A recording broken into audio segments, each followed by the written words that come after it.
applications acquiring users. ChatGPT was the fastest to reach 100 million users. It broke record time. I think ChatGPT hit 100 million users under 3 months.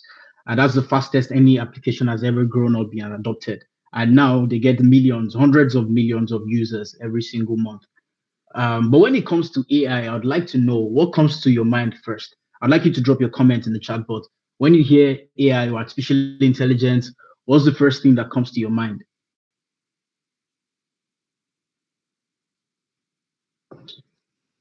I will share my screen for a bit just to see a couple of the ideas that are in the chat box. Okay, I'm reading. So Javier, digital species. Anyone else? What comes to your mind when you think of or hear of artificial intelligence? Genius intelligence, great. Non-human, interesting.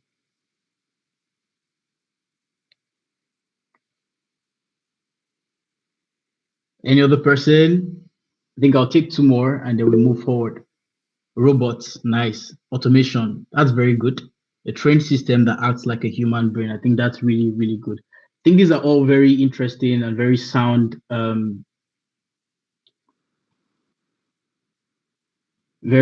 opinions. That's great. I think those are most things or most common things you hear when you hear of or when you hear of artificial intelligence.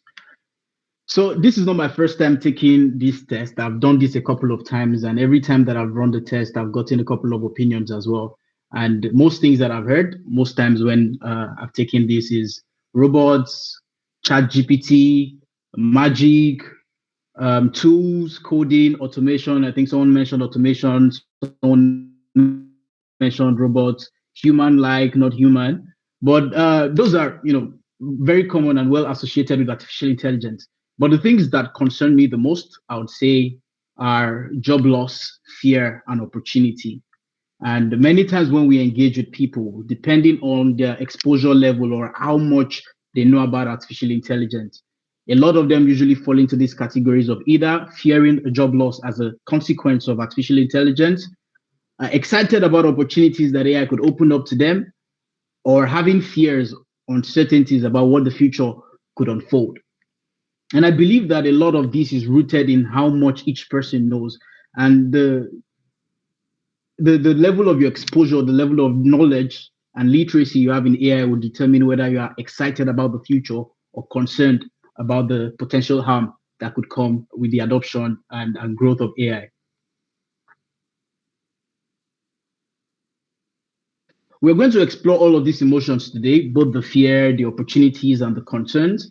Usually, I start the conversation by saying, "Are people valid are people's fears valid?" Yes, those who are afraid have valid reasons to be afraid. People that are excited, right? Yes, people who are excited also have a valid reason to be excited because there are immense opportunities that come with AI. But where you land where you fall in these buckets is dependent on your own exposure or literacy levels when it comes to artificial intelligence. So when we talk of reactivating the future, what does it mean to reactivating the future? As many of us know, artificial intelligence uh, is a form of intelligence that mimics the human intelligence. So it's artificial human intelligence, an intelligence level in systems in computers that mimics what we have in humans and is able to do it at an unprecedented rate. And it is no doubt that we are at the precipice of a new future. Say precipice is not accurate right now because we've entered into a new realm. We've entered into a new dimension, and artificial intelligence is no longer something that is to come. It is a reality at this very moment. It's a reality at this point, and things are already changing. Lives are already being transformed. Industries are already experiencing transformation. So, what does it mean for us as individuals when we say reactivating the future? Reactivating the future means to accelerate innovation, to optimize the way we work, to transform how we learn so that we can unlock new opportunities. These are a lot of ways a lot of areas where artificial intelligence is already transforming how people work and how people live. The first is transforming how, yeah, Yoma. I've dropped a chat. We can no longer see your slides. It would be great to Oh, keep sharing. Yeah. okay. Sorry, I shared again. Just confirm.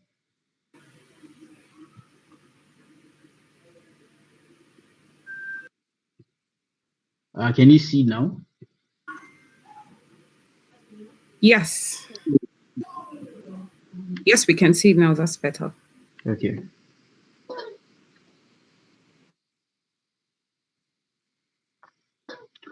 Over the years, we've had a lot of industrial revolutions. We had the internet, the dot-com bubbles in the O's, and how it's changed and transformed the way we did things. And on the back of that, a lot of transformation, a lot of opportunities opened, and new companies came. The likes of Google, for example, if it was never the internet, we wouldn't have Google today. And Google is a multi-trillion-dollar company employing hundreds of thousands of people across the world. And so every new opportunity that comes, every new revolution opens up new opportunity for those who are able to key in, to understand this technology and to start utilizing it as quickly as possible. And like I just mentioned, artificial intelligence has the opportunity to transform how we learn, the whole process of learning. And on the basis of how we learn, it can help us optimize how we work, improve how we work, leading to accelerated innovation, exploring creativity, and the way we engage work. And if there are three things I want you to keep in mind from about reactivating the future and opportunities for AI to reactivate the future, it's number one, AI gives you access to unprecedented speed. For a lot of people, tasks that used to take weeks now takes hours and days for them. And I'll give a quick example. Uh, Before now, how many of us have heard of vibe coding? If you've heard of vibe coding, you can drop a yes in the comment section. Yes, good. Just drop a signal if you've heard of vibe coding. Vibe coding is something that was coined by Andrej Karpathy just uh, 2 years ago, I think. Andrej Karpathy is a former Tesla data scientist, chief data scientist at Tesla, who is now running his own. He's now into research. He's left the industry and is now into research. And he formed vibe coding because he realized that AI systems are now able to code and code accurately. And so people that did not have a technical background can now prompt AI systems and generate codes to complete certain things.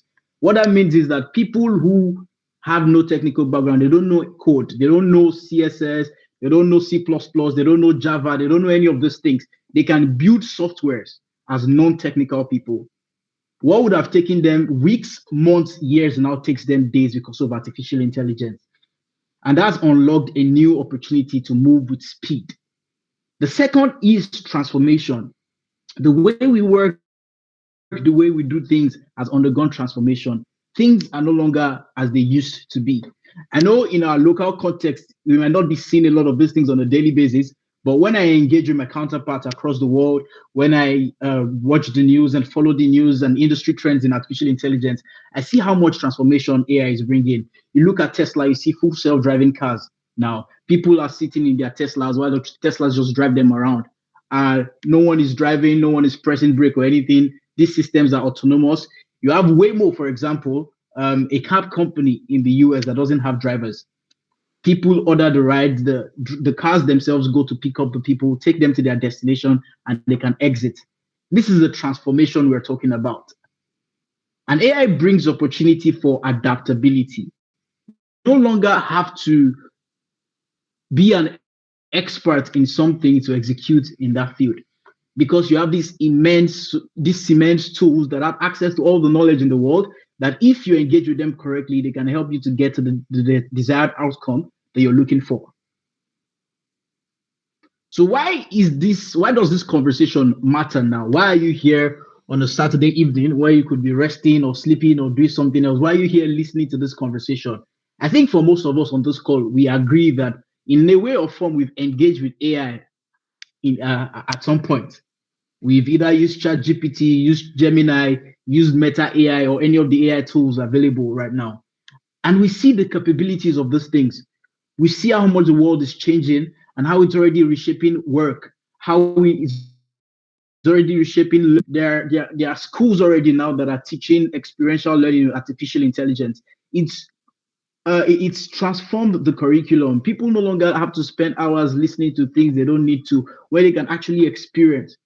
In some places, AI has been already incorporated into their curriculum. You now have masters in artificial intelligence or courses in artificial intelligence as a part of their degrees, because the world knows that we are in a revolution that isn't going away.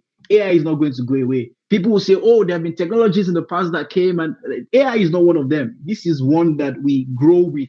And as the years go by, the capabilities are going to increase so much so that people who do not engage with these tools will become obsolete. And so we're at the very critical decision point, a very important point.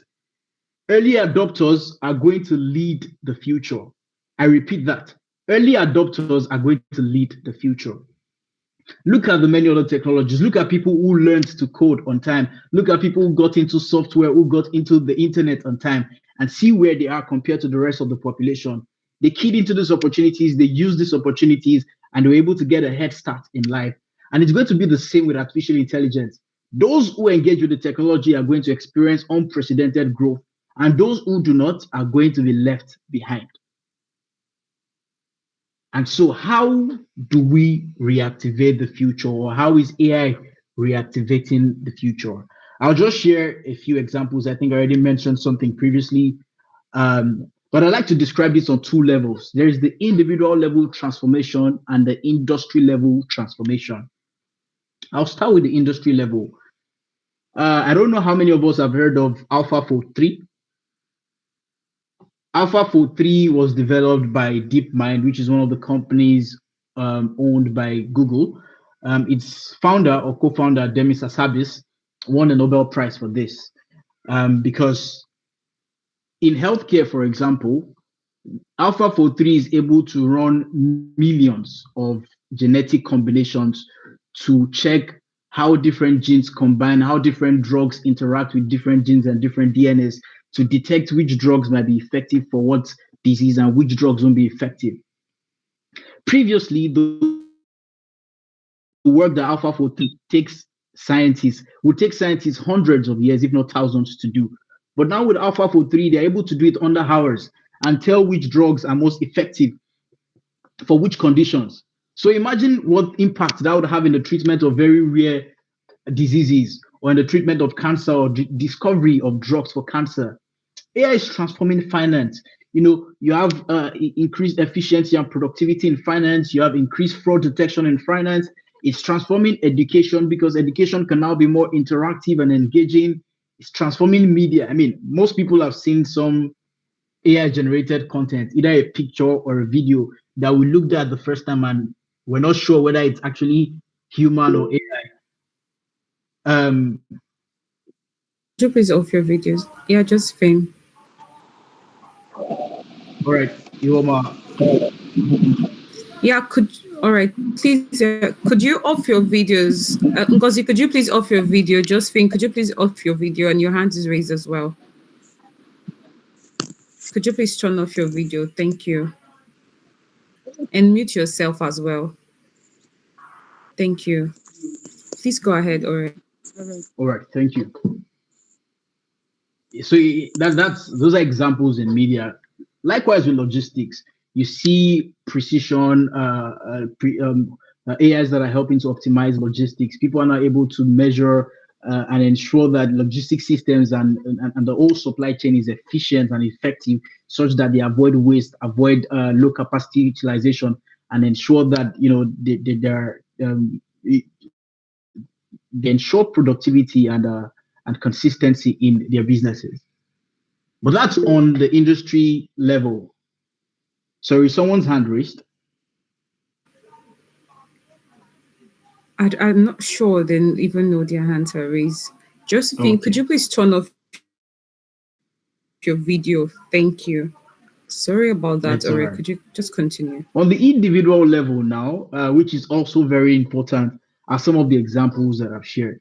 People have vibe coded their ways into multi-million-dollar companies. I shared an example recently of an IDF reserver who during its deployment in Israel, Vibe coded a company that got acquired for $90 million. All of this within the space of 6 months. It was deployed last year. It built the it built the app. The app started getting a lot of traction. Single person, there was no other person in his team. He was co-founder, CEO, engineer, and everything. And he used AI agents as his employees. And he built a company that got sold for $90 million without raising a single VC dime. He had all the equity and he sold the company for $90 million. And those are some of the ways that your AI is increasing productivity, helping people work faster and smarter, accelerating creativity and innovation. AI is great for brainstorming, for comparing ideas, for thinking critically, and coming up with new solutions and new ways of doing things. Why? Because it has a lot of resources and a lot of data that these models have been trained with. So I'll just give a few quick examples of how AI is transforming different aspects of work. One of them is human resources. I think, okay, before I go on with this, I would like to take my second assessment. Can you just drop in the chat box what you do? If you're a student, just say you're a student. If you work, say, where you work or your occupation, banker, engineer, doctor. Can we just drop that in the chat very quickly? Let me see.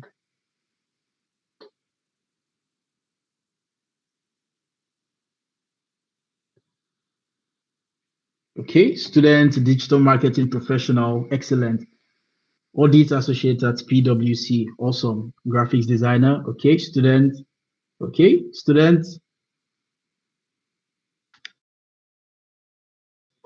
student, customer service rep, awesome.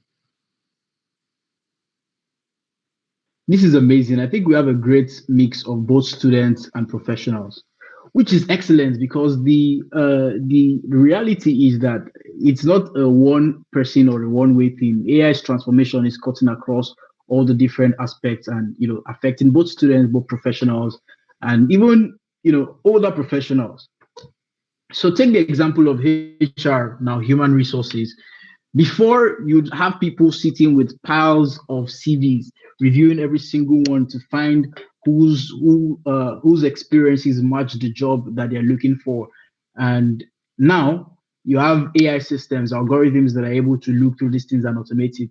So what would take you several days to go through 500 candidates will just take you one day, because under an hour or two, the system has already told you which candidates are a good fit for the role, and you all you have to do is not to look through the specific profile of those candidates. All those things like automated interviews. In fact, I know that some organizations in the US, UK, they require as a part of the interview process for you to record videos where you speak and answer specific questions, and they don't have human reviewers watching the videos anymore. There are algorithms that analyze the video, analyze your tone of voice, analyze how you communicate, how you talk in the videos, how you maintain eye contact, how you carry yourself to grade whether your communication skills are good or not. And also basic wellness checks, that were being done manually are now being automated. And so human resources is now easier, is now faster, is now much more efficient. In some instances, you even have chatbots that handle initial interviews, basic question and answer to sift out and screen certain candidates out of it. And more importantly, they're able to build systems that are able to track employee productivity. So now you have insights into how your employees, how people are behaving, how they're working, the work conditions, and how productive they are with the work. And even suggest and recommend to you things, trainings, resources that might be helpful to increase their productivity in instances where they're not at their best. These things used to be manual a few years ago, but now AI has automated it. In marketing, I think we have a digital marketing professional in the house. I think one of the most beautiful things or one of the most beautiful use cases that I found for AI in my own experience is in marketing. Because previously, people would spend hours upon hours, days upon weeks planning campaigns and designing every element of the campaign. And after putting in so much effort into it, they release the campaign, and the result they were expecting or anticipating from it is not what it looks like. And they end up disappointed. Resources have been burned just because they missed some things. But with artificial intelligence, even with basic tools like ChatGPT, Gemini, you are able to create what I call hyper personalization, which is that AI is able to look through the details of your customer base, give you a deep understanding of your customers so that you can personalize your marketing content to them. And this way, you ensure that the results you get from your marketing campaigns is more than what you'd get by planning manually. You can also use AI to predict customer behavior and track the campaign. So some AI systems are able to tell you this campaign is going to convert at so rate. That campaign is going to be effective. This one won't be effective. You might want to change this and convert this. And this ensures that you're productive and getting your best output at work. Customer service is another example. You have you have automated customer experience, and this I know in particular because I built a CRM solution called NF AI, which helped to automate customer engagement for small and medium businesses. And what we found is that we were able to automate upward of about 70% of the conversations that were coming in on a daily basis, because most of them revolved around inquiries and complaints. And our AI system was able to resolve a lot of this, about 70% of them, which saw 60% on average reduction in cost for most of the businesses that use the solution. And this is one of many areas where AI is transforming how we work and reactivating the future. Human beings can't be available 247. You have to go home, you have to attend to your family needs, you have to sleep, you have to eat. AI systems are available round the clock. In addition to that, you have voice assistants that help to route calls. I think there are a couple of companies in YC currently. What they do is to develop voice assistants that are able to take customer feedback, take customer complaints, and actually do something about them. So they're agentic in some ways. And now they show understanding of even complex issues, complex cases, complex emotional. They're able to pick your tone of voice to understand, oh, this customer is angry, how to respond in this way. So it's very hard in some instances to even know that you're talking to a robot or an AI because of how the communications are. That's how much AI is transforming customer experience today. So we've talked about this. We've talked about transformations in industries. We've talked about transformations on the individual level. And I know I've mentioned a lot of things, and some people's questions are now, what do I do? Where do I go from here? You said a lot of these things. I don't know. I'm not into this thing. So what can I do now? If I want to get into AI, what are the things I can do to get into AI today? So I'll talk very briefly about the new skill sets for the future that we're getting into. And number one is AI literacy and prompt engineering. And the foundation of this is what we're doing with the conversation we're having today. We hope that by having these conversations openly like this, engaging with people and bringing people in to talk about this, we start to open the door to for many more people to start learning, get curious about artificial intelligence. There's a certain need for curiosity. Many people are, I think, when I talk to some people, one of the reasons why they are not learning about AI is because they feel it's complicated, they feel it's difficult, they feel it's not something they can get into. And one of the reasons why we have these conversations with AI in Nigeria is to help people see that AI is complicated, but it's also very simple at the very core of it. And we demystify these things, we help people understand that these things are artificial intelligence is somewhat like human intelligence, and it's not something to be feared, it's something to be used. It's a tool that can help you increase your productivity. It's a tool that can help you get to where you want to get to, increase your efficiency, increase your speed, undergo digital transformation, make you a better professional, and even transform your business if you're a business person. And so it starts with learning about AI. And when you engage with AI, I think another core thing that you need to learn is also prompt engineering. And prompt engineering, I think, for those who don't know, is that when you engage with large language models, for example, the likes of ChatGPT, the likes of Gemini, of Claude, and the other models out there, when you request something from them, that request that you send to the model is called a prompt. And prompt engineering is the process of being able to refine your prompt to get the required output that you need. I'll say this very key because it's something I say to people a lot of times. The problem has never been about availability of information. The problem has always been about synthesis. And so when people say that AI is a great leveler, AI is the system that will increase or reduce inequality, I argue the opposite.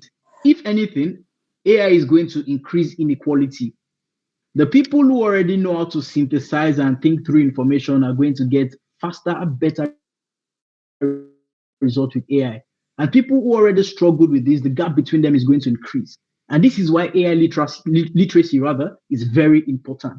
How much do you know about AI? How much do you know about prompting? Do you know how to get the required outcome? Do you know about how to get the required result? I think one of the things we have in AI in Nigeria is a course on prompt engineering. We do courses on both AI literacy and prompt engineering. The second is data analysis and interpretation. My background was in data analysis. I think, as you might have seen in my bio, I worked in data analytics across eTransact, Branch International, a couple of banks as well, CIM Malaysia, and under development, where we even built complex algorithms and complex credit models that automated loan disbursement. The thing is, as a data analyst myself with years of experience, I am not able to analyze data as quickly as the AI systems we have out there.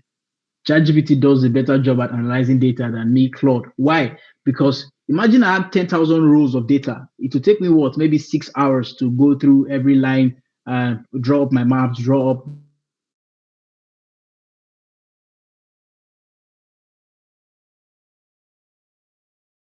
diagrams, all of that. That takes hours to do. These models are able to do this in minutes. So an analysis that will probably take me a day to complete can now be done under 15, 20, 30 minutes. So what do I have to do then? Now that I'm no longer analyzing the data, I need something that I term systems thinking. The ability to see the connection and interaction between multiple data points. I think we have a digital marketing professional in the house. So I'll use digital marketing for an example. Say you're running a campaign and then you have different things, different information about your demographic. So you have the users' age, you have their job, you have their occupation, you have their salary, their monthly income, and you have so much of this information. You ask AI to analyze it, and it analyzes the output. You, as a professional now, having systems thinking, should be able to see the connection between these various data points. How does the person's age um how does the person's age, the person's job, the person's location interact? How does it correlate with their conversion? Now, this person with this certain profile, but so a 25-year-old early professional that works at PwC, for example, is able to ad of a campaign that I ran and bought it. Now,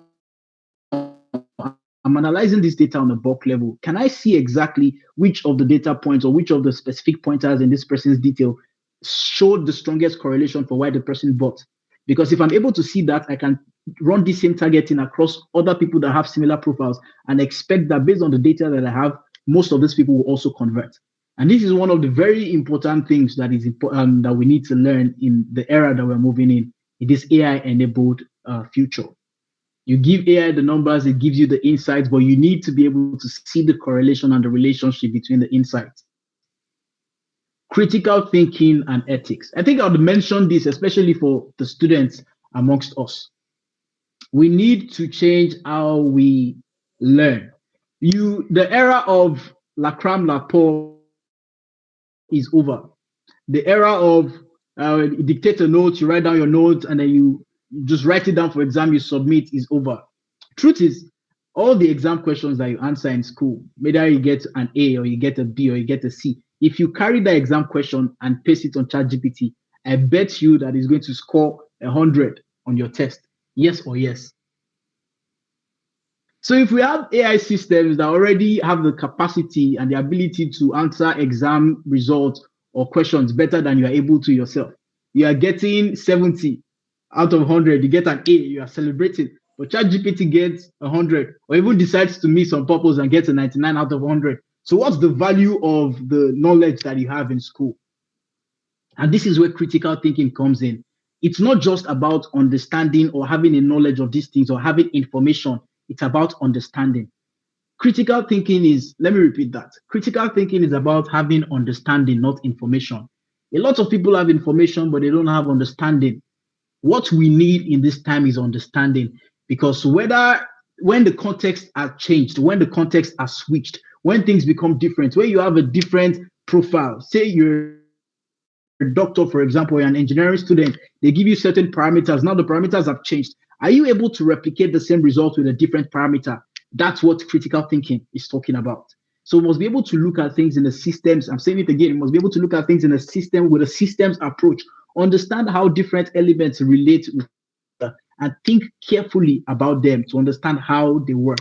Because the real advantage is not in availability of information, but in synthesis. It's in synthesis. It's in synthesis.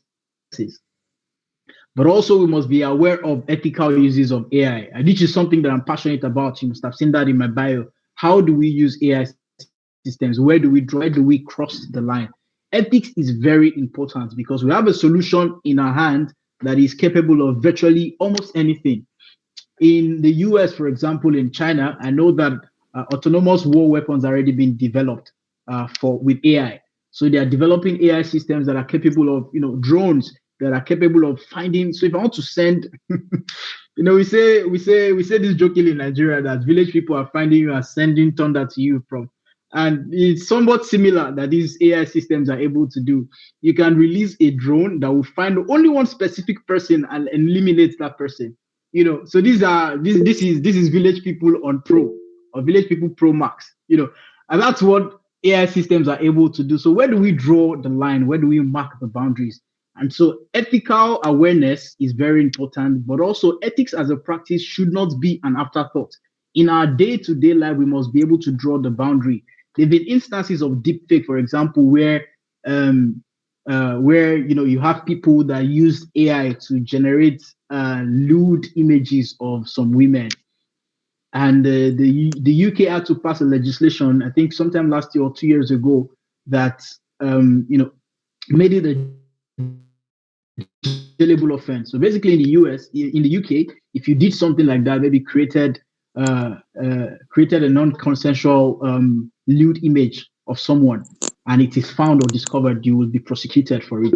And these are things that are very important. We don't need to get to that point where we're creating or where we are. The regulations are good; they guide us. But even before regulations, we ourselves need to define how we engage with AI, how we use AI to ensure that it's a net positive and not a negative for humanity.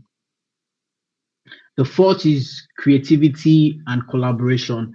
I talked about AlphaFold and how AI works. So I'll just give you a tip right now. Even with everything that I've said, AI is a good tool for brainstorming and creativity, but does AI invent new things? Not really. Not really. AI systems are trained on data. The data that the AI systems we have currently are trained on was generated or were generated by humans. So it's the data that all of us have released over the years on the internet that was used to train the current models we have. So does it create something new? Not really. It's able to mix available information to a way that it comes very close to novelty. But this is where the human AI collaboration comes in. AI is a tool. As a human, you should be able to steer it in the direction that it should go. You bring emotion to it. You bring storytelling to it. You bring empathy to it, because these are things that the AI systems do not have naturally, that we have as humans. These are the things that define us as humans. And so you see people write things that you see, this thing looks like ChatGPT. Well, the problem is that the person did not combine with it. People are outsourcing thinking to ChatGPT. Write this for me, write that for me, do this for me, do that for me. The problem is that those are the people that will end up being left behind. Even though you're using AI, there's a tendency that you'll be left behind, because in the ranking of things, you have first people who have critical thinking, people who just garbage in, garbage out, and people who don't use AI at all. So yes, if you're using AI and you're having it do everything for you, you're a step above the person who doesn't use it at all. Maybe, let's argue that maybe you are, but you're not doing it as well as someone who is using AI with critical thinking. And so we must know the things that we outsource to AI and the things we don't outsource to AI. You want to write? Why not draft something first and then send it and have it revise it, instead of saying let it generate the entire output for you from top to bottom? That's another thing that is very important. How we collaborate with AI, so we don't outsource all our thinking to AI. There are two things I'll just mention here for fun. I don't know how many people here are really into artificial intelligence or are deep into the internet, but there is this phenomenon that the internet is going to get to a point where all the content on the internet will be AI generated and there will no longer be original content on the internet. That's one. And the second is something that I was thinking about a few days ago, that scientists or computer scientists, conspiracy theorists have talked about the singularity for a very long time. But imagine if everybody outsourced their thinking to artificial intelligence and all the output we are getting for everything we do on a daily basis comes directly from AI. We are going to get the point where all our ideas will be connected to these AI systems and we'll all think from the same point. We all see things from the same point of view, and there will be no new ideas in the world. So we must be able to define the things that we rely on artificial intelligence for and the things that we do ourselves. That's very important. So the question is no longer, will AI take my job? But the question is, am I prepared to grow alongside AI? The question is not, will AI affect my education? But rather, how is my education being transformed by artificial intelligence? At AI in Nigeria, we're an innovation company that helps you to navigate AI adoption, providing the toolkits you need, both your personal level, but also at the organizational level. And you can reach out to us, reach out to Hiwoma, reach out to Pascal to start to get ready and start transforming your AI future today. Thank you so much for your time, and thank you for engaging and listening. And I wish you all the best in your AI journey and experience. Thank you.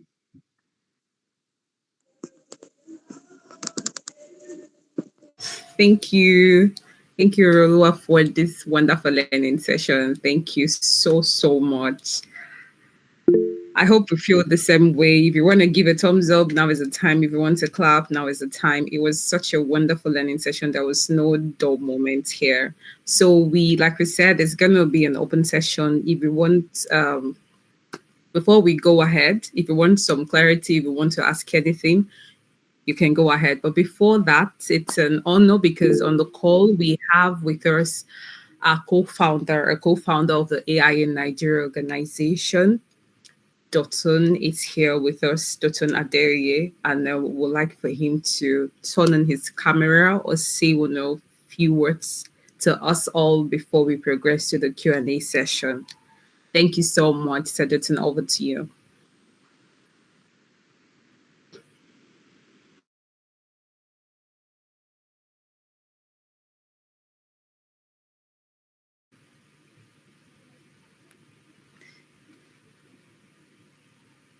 So, Dotun, are you still on the call?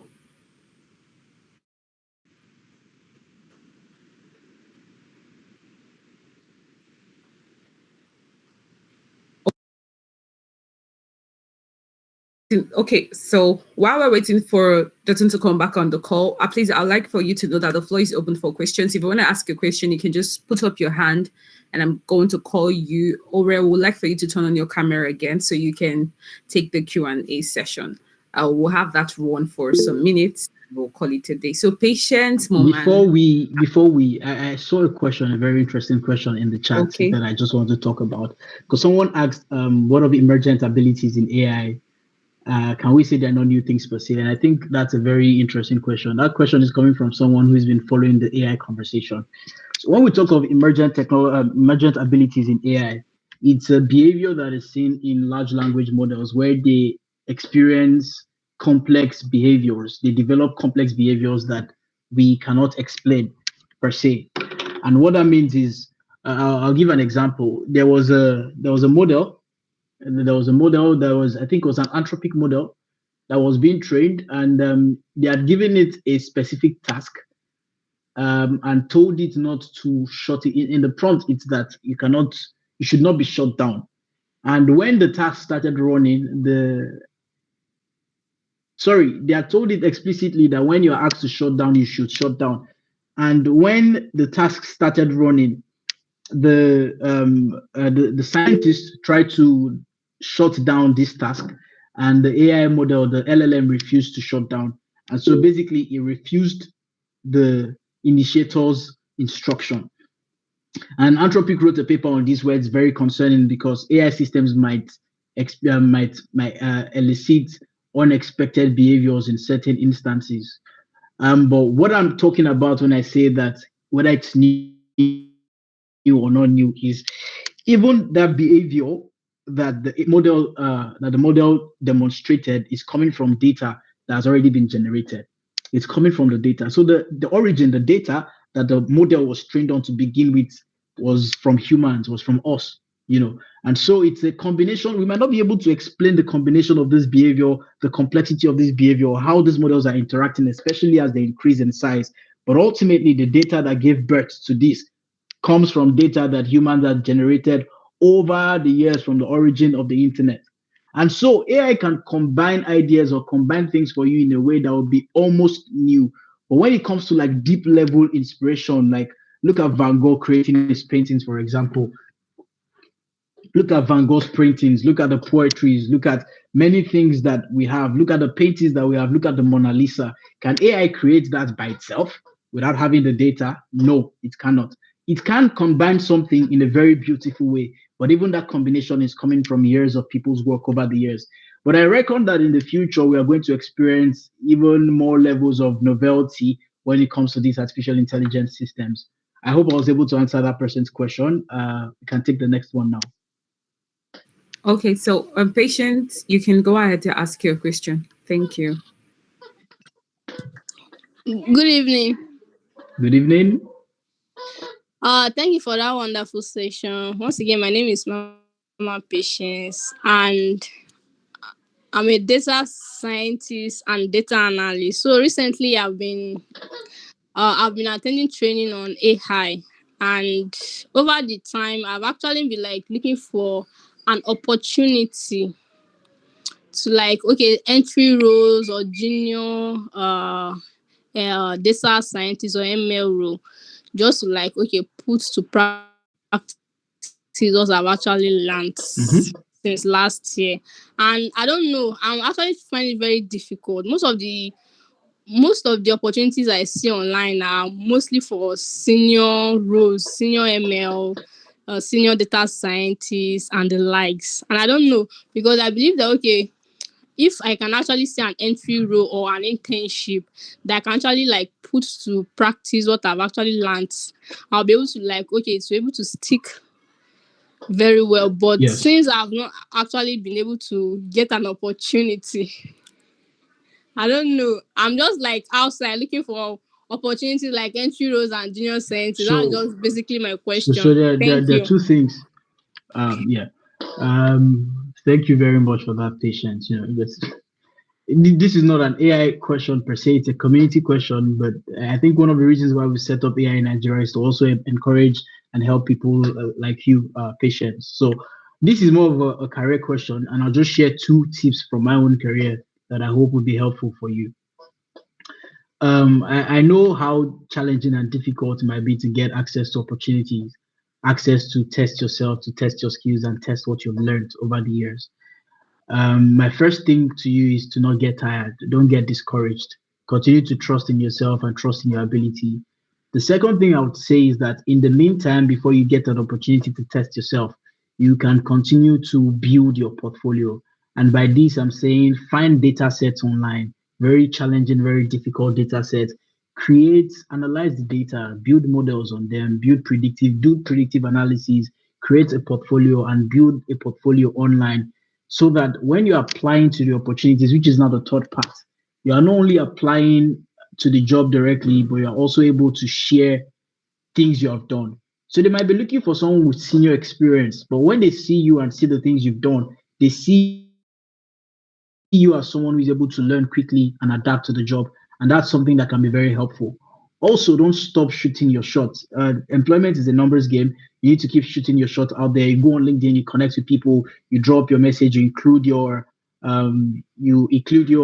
portfolio in those messages and you send to people, send to companies, tell them you're open to opportunities, you're open to internships, and hopefully, one of them comes true. Most times you only need one response, and from there, everything just sort of goes upwards from there. So that's all I can say. I wish you all the best in your job search, patience, and you have the entire AI in Nigeria community with you supporting you. Back to you, Iwoma. All right, we'll take Victor Olubukola. Victor, please go ahead to ask your question. Victor, you can unmute yourself and ask your question. Victor, your hand is raised. Hear me? Can you hear me? Yes. Yes, I can hear you now, Victor. Yes. Thank you so much, sir. I just want to ask, you answering patient's question, you said something about you can build your models. So I don't know if you can just help clarify that, because some of the readings I've done online, like you see people, for instance, like DeepSeek now building their model. They have to Okay, so use when I say so Hi. okay. Okay.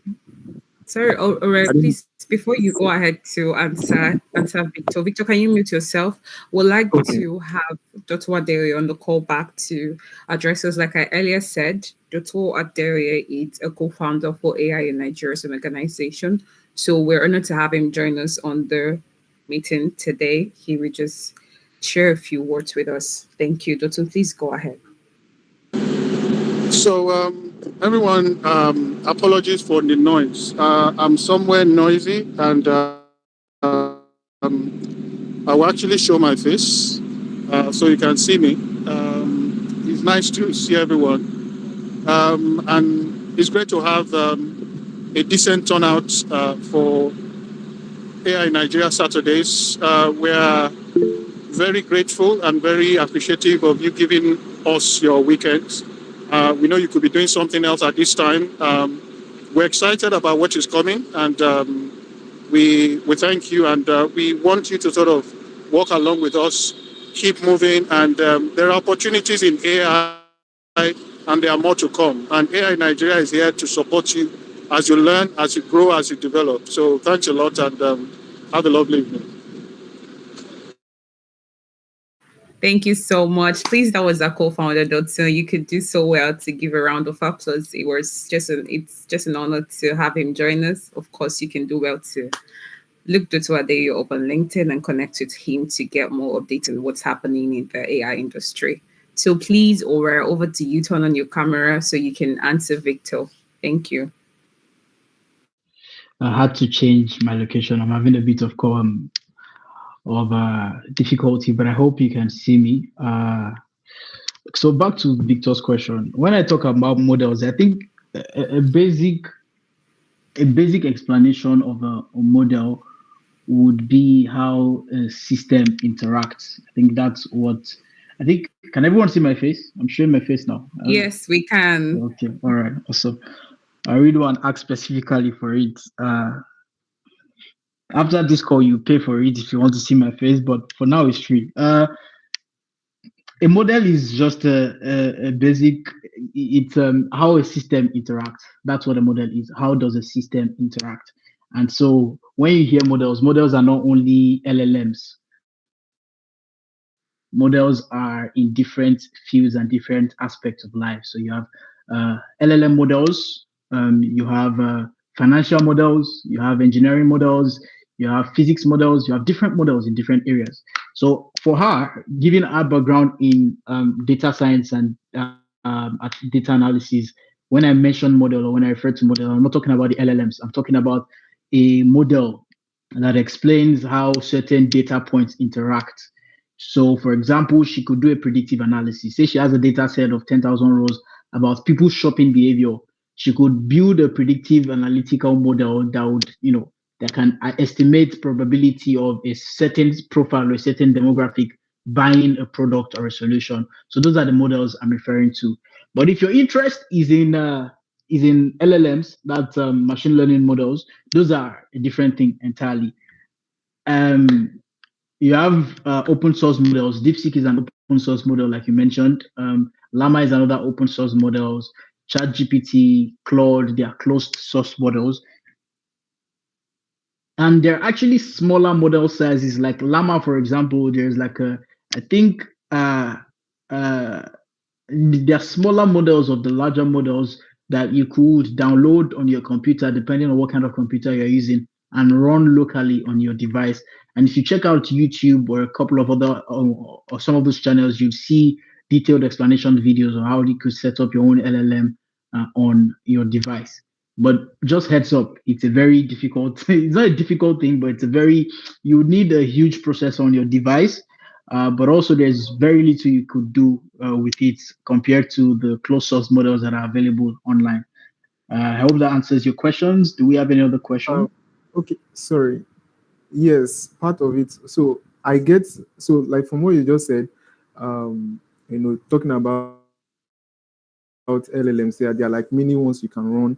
So I'm just saying, in terms of, for instance, the analogy you gave, where you have, let's say, data, maybe you run a survey and you just see the behavior of how people shop, for instance, right? So how do we go about building a model from such data? I don't know if you get me.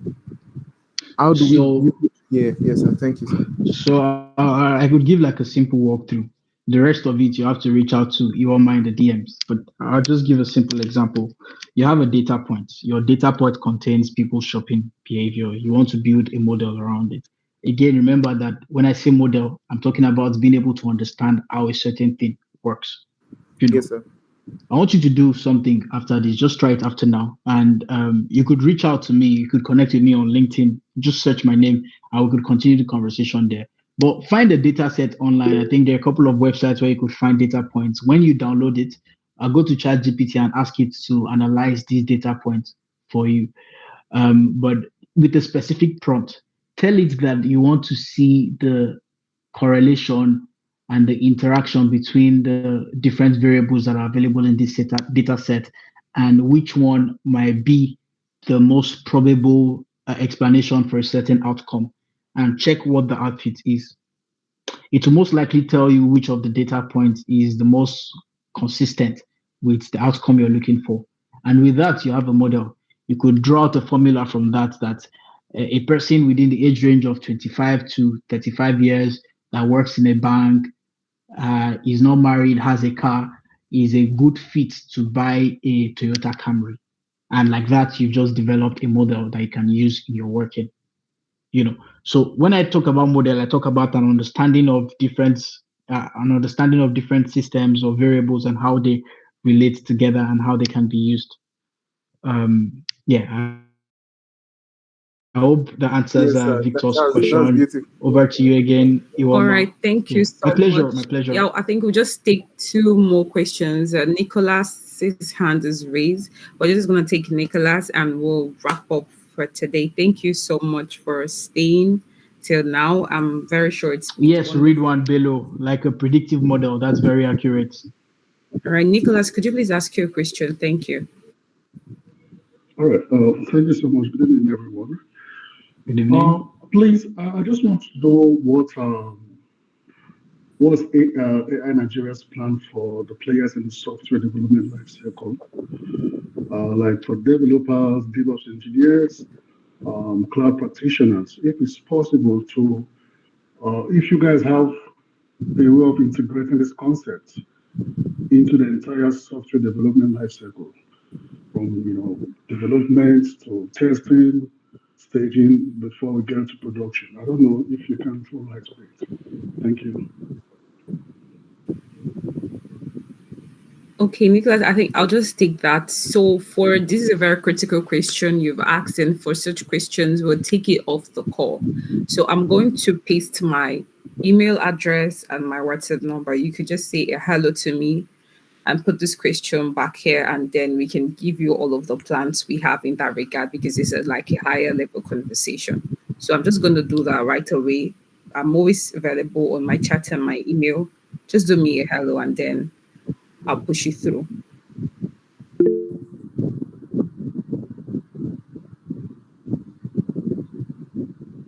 Okay, I think I was muted. Victor, if you could mute, I think we can wrap up with John's question. Then I think John has Okay. his hand raised. All right, John, please, over to you. Thank you. You can ask a question. All right, thank you so much, sir. My pleasure. My question is for student, like for a student, what advice do you have to give to us? Like what skills, what advice do you have to give to us concerning AI? Okay, so I think that's a very good question. And in case anybody missed me talking about it during the talk, I think this might be the best way to conclude. I know that most of my discussion during the session sort of focus on professionals and AI for professionals, and it's really good. I think it's a good place to end it with students and the impact of AI for students. At this point, I think there are three main things that I would ask you to learn. Three main things for students. The first is become AI literate. And what does it mean to become AI literate? It's understanding artificial intelligence. Don't run away from it. Try to understand it. A lot of people will discourage you and say it's a very complicated thing. But I think the more you read about AI, the more you discover that there's a strong similarity between the human brain and artificial intelligence and how it works. And that's not surprising given that the inspiration for AI models came from how the human brain works. So I would like for students to know more about AI, become AI literate, read about AI, read about the models, read about how the data were trained. It's not a hard thing again. It's not, you could say you're a computer science student, or you could say you're an economics student or an education student and say, oh, this is for technical people, but that's not the truth. The truth now is that AI is available to both technical and non-technical people. And so you don't have to run away from it. You can ask, in fact, you can tell AI to go to ChatGPT after this call.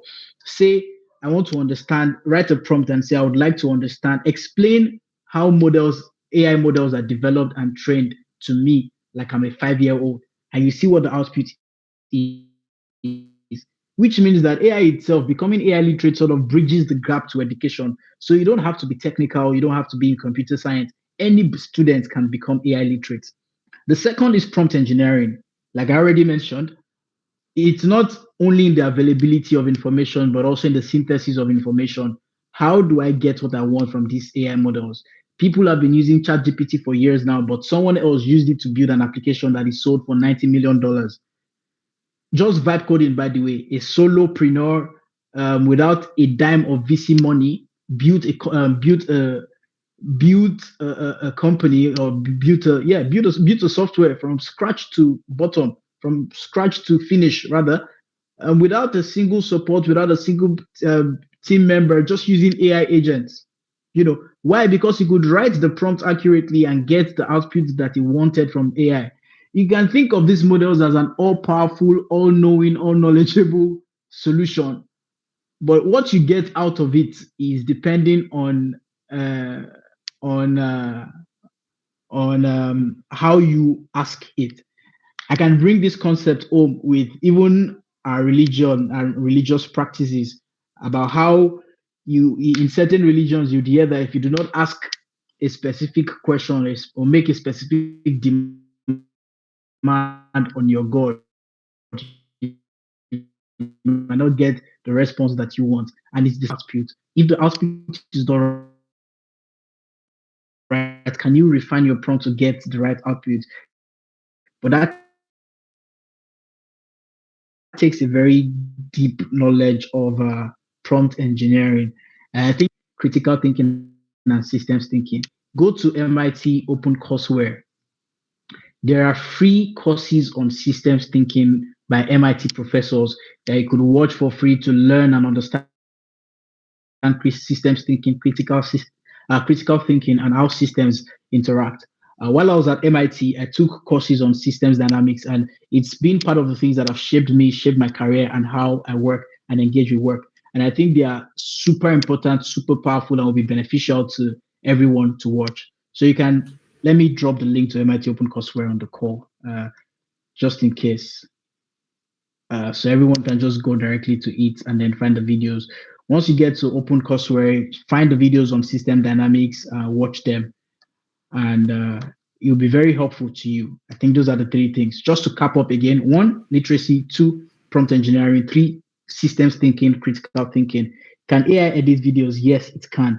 And I think with that, it brings an end to the session. Thank you very much. Thank you everyone for coming.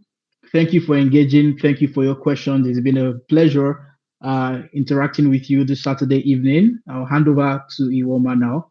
to wrap up the session. Thank you, everyone. Wow, thank you so much. Thank you so much, Ora. You did a lot of justice to today's session. Thank you very much. I'd like to share my screen as we're ending. Thank you, everyone, for joining on the call. For everything that's been said here, we at AI in Nigeria, we are making sure that the literacy of AI is adopted in Nigeria. And for the students that are here, people who are tech enthusiasts or your AI enthusiasts, we have a solid community. That's the AI in Nigeria community. You can reach out to Pascal and find out whether you're eligible enough to join our community. And if you work for an organization here, you don't know how to start, so you're wanting some strong body to come talk to your firm about AI and about AI adoption or what AI can do for you in the work sector. AI in Nigeria is the right place to do that, and you can email me or reach out to me and we can engage in that conversation. Everything AI and everything you need to know, all the support you need to get it right and grow is what we are all about in AI in Nigeria. So feel free to reach out to Pascal or myself and we can do more than we've done on the call. So on that note, I want to say thank you to everyone, and I'm going to hand over to the national community leader, Pascal, to give a final vote of thanks, and we'll be done for today. Thank you so much.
Okay, that'll be all from me. Good night. Have a wonderful weekend and see you all. Bye. See you all some other time. Yeah.